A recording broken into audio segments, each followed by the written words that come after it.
Greetings everyone, welcome back to another episode of Bite Size History on History with Audrey D. In today's lesson, we are going to be looking at the ancient Egyptian and African kingdoms of Kush. Now with that, we're going to be focusing on some key vocab that's going to be super important for us to better understand the histories and the dynamics of the kingdoms of Kush as well. If you are enjoying these lessons and these episodes so far, please make sure you hit that like and subscribe button. Also, you can find me on Instagram and TikTok as History with Audrey D.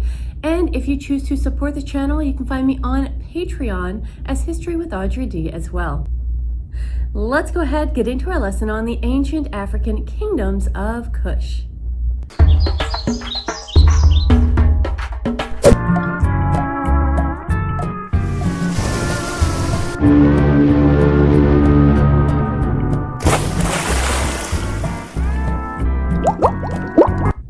As usual, to start out, we're going to be looking at our learning goal and our learning targets for today's lesson.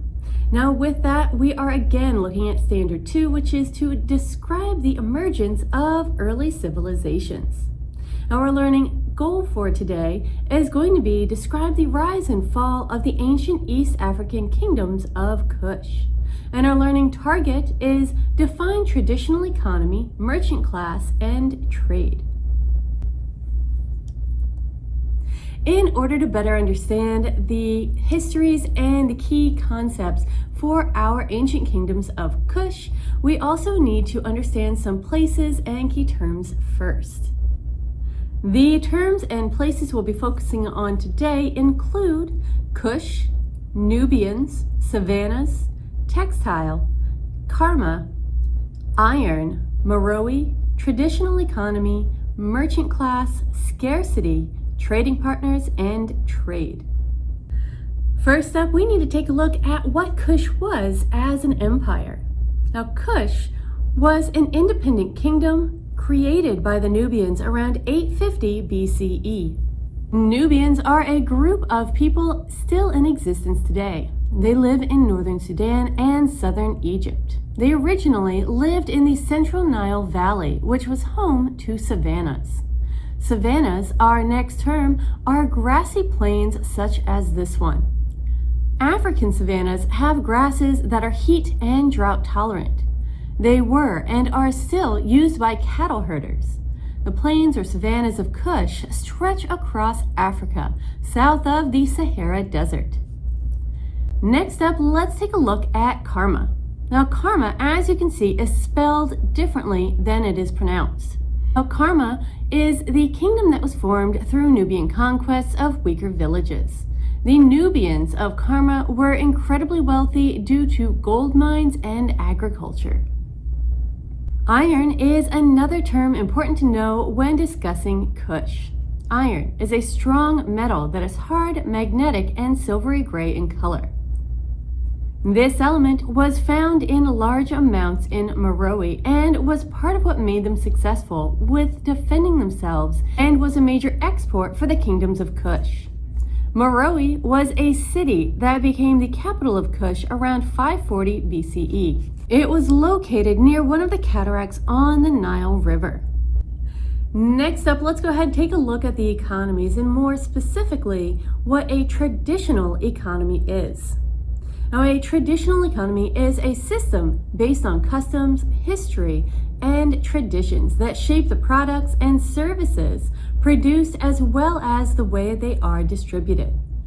The merchant class is a social sector that includes people who engage in purchases, sales, and trading of commodities for profit.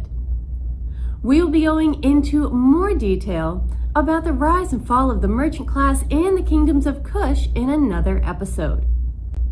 However, our next term to discuss today is scarcity, which also relates to the economy and merchant class.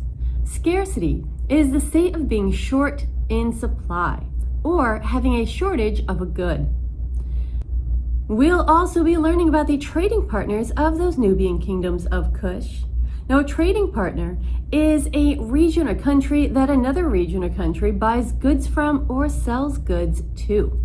The capital city of Meroe was the main hub for trade in Kush, and its merchants would get leopard skins and exotic woods from the African interior, which they would trade for textiles and other goods.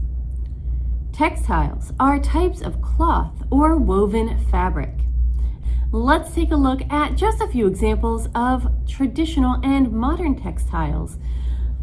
So we can see cotton, linen, and several other different varieties of textiles in these images. Our final term for today is trade. Now, trade has a few variations on the term.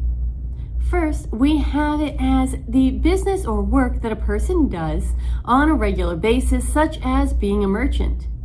Our second definition to cover for trade is trade as the buying and selling of items.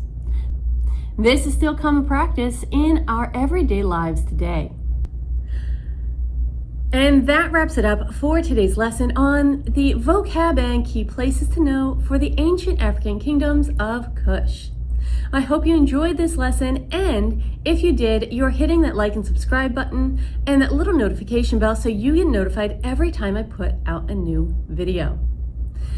You can also find me on Instagram and TikTok, as well as Patreon to support this channel for more snippets of videos and educational content. Thank you so much for watching, everyone. I will see you in our next lesson.